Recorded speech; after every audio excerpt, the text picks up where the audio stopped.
It is another player signing for the Cyclones, and this time we are introducing a new name to Cincinnati. Jeremiah Addison, a young player just coming out of some play at Ryerson University. Jeremiah, you're new to the Clones. Taking a look at the prospects page on Elite Prospects, there's a lot of talent here. How excited are you to get going in the ECHL now? You've already got some pro games under your belt, the American Hockey League level, but how excited are you to join Jason Payne and the rest of the Clones here in Cincinnati? I'm really excited. I mean, I'm excited for the opportunity. I'm excited to be back playing pro and be able to get some games under my belt and playing in a new league and to be able to get my feet wet. So more than anything, I mean, I'm excited and ready to get things going. Interesting. Again, I go back to the couple of games you've had in the AHL level, and you've scored a goal at that level too, playing in the Montreal Canadiens system, which includes some time with the now defunct St. John's Ice Caps, and then the Laval Rocket more recently. Is it tough at all to go from, playing major junior, which we'll talk about in a couple of minutes here, to go from that to the AHL to college? I mean, it feels like I guess a unique career path. A lot of guys, once they're in the AHL, they don't often see themselves back at the U Sports level, but that was your path. Yeah, no, I mean, it's definitely different. I mean, you go from playing with junior where you have that 5-year gap where everyone's kind of ballpark around the same age, to going pro where everyone's bigger, stronger, you're playing against real men. So, there's a little bit of adjustment, and then you come back to playing college. You still have older guys there. So the size was there. I mean, obviously the speed's a little different at each of those leagues, but I mean, I'm excited to get things going in this league. So I mean, that's kind of more how I'm moving forward with it. So anything by chance, whether it was a conversation with Painter or anybody that in your past in terms of just kind of giving you the elevator pitch on the ECHL? Because I don't know. I mean, you're a former NHL draft pick. I don't know if you ever thought that you would be in this league. I mean, tons of guys just growing up playing hockey, you play with guys that are playing all over. I think with me, it was just coming back and getting back in the environment of being pro versus going right away to Europe or just staying here. I think the object is just to, still to make NHL, and the goal is to play as well as I can in any pro league. And just so I think getting my first year, I think this is a good way to start and moving forward. And hopefully I can move up or at least, make my name in this league. Well, you're very young. So I know obviously you're not wrong for saying like every 24, 25-year-old your age would say you're trying to come to the ECHL to get those reps, get that opportunity to stick, or hopefully get another opportunity at the next level. So one thing I love asking guys when we haven't seen these faces before, you being one of the new ones as mentioned, is how do you come to Cincinnati? Is there a connection to Jason Payne? Is there a connection to a former or current player? Tell us your story about how this got started. I wouldn't say there's necessarily a connection. I know some of the guys that were there for a little bit, like Burnside and stuff like that. And so I knew a few of the guys that are there, but I just met Jason, growing up playing in Toronto. And I know coming out of college, I was interested. I wanted to go playing pro. So I think more or less just dealing with my agent and reaching out to different teams. And Cincinnati was definitely a great team and a good spot and not too far from home, but also a place that I know I can be comfortable and, don't know the coach, but at least somebody I can be familiar with and move forward kind of thing. Well, you mentioned you have an agent, which is very common at this level. So you're trying to, obviously at this point, having not been in the ECHL, gauge some interest. So I don't want to dig too deep into the question here and play 20Q when we're just trying to ask one thing. But at the same time, I imagine it was more than just the Cyclones that you would have potentially had an opportunity to go to this year. So is there anything that you mentioned, you knew Jason a little bit growing up, the connection with Josh Burnside, a little bit of an OHL connection there as well. Is there anything that maybe tugged at the heartstrings more to come to Cincinnati than say another team in this league? My first 2 years as junior were in Saginaw. So I know it's not too far from Cincinnati. And I think my billet said it's about 3 hours from where they are, 3.5 hours. So sounds right. We're close to them. I'm still really close to my billets out there. I go out there in the summer. Most summer I haven't been, obviously, because of COVID, but I still go out there. So I guess you could say being there as well. I have a couple nieces and nephew as well. And that are just they're really young. So, you know, a little bit of a family connection, not too far from home. This was actually my first year home in a really, really long time, between junior and then going to Laval and then living in Nova Scotia. So this was my first year actually home in a really long time. So it was nice that I had an opportunity to play a little closer to home and to be able to keep my career going. So I think that was more or less the motivation and the factor of, like, you know, it's a good spot. It's a good city. I've heard really nice things. I've never been personally, but I've heard it's a beautiful place. So I'm excited to explore. And I think that was more the motivation behind it. But I think you'll learn to love it here. And you speak to something that everybody can relate to. I mean, I'm doing this interview back at my parents' house. So, you know, anytime that you get to see family, it plays a big impact and it means a lot. So, again, I think that's something everybody can relate to. And you touched on something else that everybody has dealt with over the last couple of years, and that's COVID. A lot of people did not have seasons, or had seasons that they were in the middle of that got shut down. Can you take us through where you were when that hit, and how the last 2-3 seasons have played out for you while dealing with a pandemic, both in the US and in Canada? Yeah, I mean, I kind of got hit in that weird little area there. So I had the red shirt coming out of pro, going into university after Christmas of the end of 2019, heading into 2020. And then there was only, so I still wasn't playing hockey, but I was just practicing with the university team. And then after that, COVID hit through 2020, and then nobody obviously did anything for a little bit. So I actually wasn't able to play hockey for about those 2 years. That's why you can see my games played is a little bit low, but that's kind of, I wasn't able to move like that. So yeah. You're not alone in there. There's a lot of guys that had to take a year off. It was not an optional. It was, nobody will play me because nobody is playing. One thing that sticks out to me, though, about is, as you mentioned, you know, we referenced the Elite Prospects page. One of many things, and we'll talk in a moment here about the NHL draft, but consistency. Like, every year you've played a full season, whether it be in junior or college, you've been consistent. And that is something that at the pro game seems to be, and I think Painter would say this, one of the biggest challenges is getting a player to be consistent with being at a point per game pace, or just a smidge under that, which is kind of your MO for a guy that's, and here's another thing, the Elite Prospects page will read that you've got a knack for getting to the front of the net, but I've seen some highlight videos and you got a pretty damn good shot too. So there's a lot going for you, and consistency, probably the biggest thing and a biggest asset that a player can ask for. So how would you describe your game? I guess I'm sort of trying to describe it for you, but to the fans that are going to see your name on the back of the Cyclones jersey for the first time, how would you describe the play of Jeremiah Addison? I describe it as a two-way guy. Takes pride in playing defense and blocking shots and stuff like that, and like my plus minus. But I like to score. I mean, I try to have my neck around the net, from the net, as you mentioned.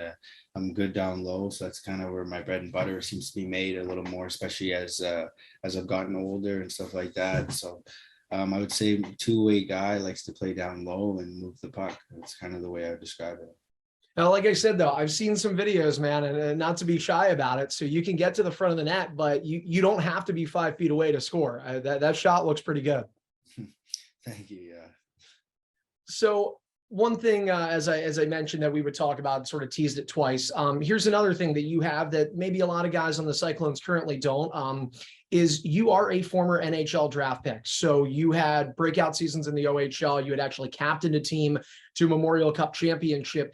That came actually a year or two after getting drafted by the Montreal Canadiens, 7th round selection there. Man, I got to wonder how that felt, because you're also a 7th round pick, which means it's coming down to the wire here and I might not get drafted. So how did that feel? Did you know that you were going to get picked, and kind of just encapsulate that moment for me, because it's got to be pretty special, especially in Montreal, man. I mean, that's one of the meccas in hockey, to be able to put a Habs jersey on for even a moment and say that I am a draft pick of the Montreal Canadiens. That was really cool. I mean, obviously it's one of those special moments in life. Like, you never really know if you're going to get drafted, right? You hope for it, and you know, your agent can say this, or anybody can say this or that, but it's you never really know, and it is up to the team. So heading into that day, I was just excited. I knew the opportunity was there, that my name would be picked, but I didn't know 100%. And I just kind of once it was picked and I saw that I was selected, I was just excited more than anything. I was excited to get things going. Like same as any 18-year-old, you're like, you want to go to development camp, you want to get the gear, you want to have all that experience, you know what I mean, and see the facilities and see all these guys that you watched on TV. So sit and how they tape their sticks and whatnot. So I mean, it's a cool experience and it was a lot of fun. I mean, it was wonderful to get drafted to an original six team as well. Like you're saying, it's Montreal. Habs fans are everywhere. And I didn't really know that until I got drafted there. And I'd be traveling, I'd be playing in small town places. People would be like, oh yeah, we've been a Habs fan all of our life. And I'd be like, oh, okay, wow. Yeah, you can see how excited they are, you know, to meet you or it is to be around somebody. Exactly. So that's just an exciting feeling and a nice feeling to be part of that and to be able to get signed and then to kind of at the end of my junior career plan and then heading into Laval as well and being part of that like new kind of age group in the first people in that Laval when they moved there. It was fun. It was a good experience and I wouldn't really say a bad thing, right? Yeah, what was it like in Laval? Because like we said, you know, you did a couple games in St. John's. Believe it or not, there were a couple Cyclones fans that flocked up there last year when we played in Newfoundland, because the Growlers play in the same arena that the Ice Caps did. But yeah, you were with Laval, I think, during their first season of play. So what's that building like? What's the energy like around there?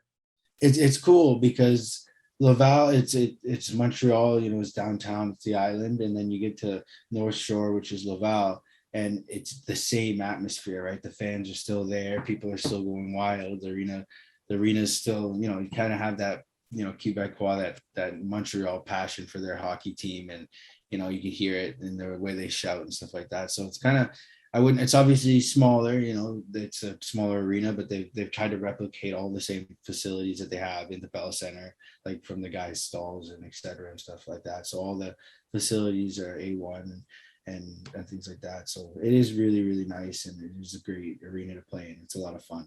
I think you'll enjoy Heritage Bank Center quite a bit too. And I can promise you there are some huge crowds that'll be greeting you. And, you know, again, I know you can score. I know you can hit. I know you can fight. There are probably a lot of things there that will bring fans to their feet here in downtown Cincinnati. Jeremiah, before we let you go, just kind of ask this one last question. And I think we've sort of touched on it already, but you have this opportunity here. This is a chance I'm sure you're looking at as, you know, your first full pro season, if it can be had. And whether that's all in Cincinnati or whether there's an opportunity that comes up during the year, that's fine. But what are your goals? We talked about consistency, which you've been able to do at the junior and collegiate level, and obviously getting call-ups and opportunities to be a leader on this team too, because you were a captain for a team that won a championship in juniors. So outside of leadership and consistency and call-ups, are there other goals that you enter October trying to achieve here that you'll be a member of the Cyclones? I think just meeting new people, right? I think like being part of the community, things like that, right? Like doing the interviews, you know, getting to know the fans, doing the stuff like this.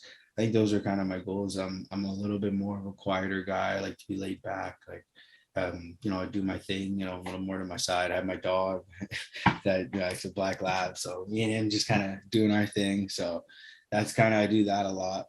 So it'd be nice if, especially heading into my first year, I just try to get myself out there and be able to meet new people and meet the community and do things like that as well. Just, you know, your first year pro, you want to be a sponge. So I would say the thing on the ice, I guess, would be just to learn, right? I'm going to learn lots of new things. There's going to be ups and downs. So just working through a whole pro season and things, playing, like you're saying, playing a full 60 game, or I forget exactly the 9 games, but playing 72, sorry, you're right, 72 games, playing a full season and doing something like that. And so just being a sponge and being able to learn and retain everything and being able to be receiving everything in a good way as well, right? So I think those are kind of the two things, whether it was off the ice or on the ice. I wasn't sure what kind of answer you're looking for, but those are the two ways, I guess, goals, I guess, are mine personally heading into this season.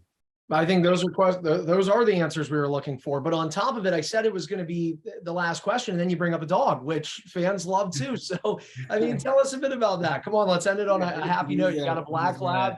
Yeah, he's a black lab. His name's Gotti. Gotti? Gotti, G-O-T, Gotti. yeah, Okay. Gotti.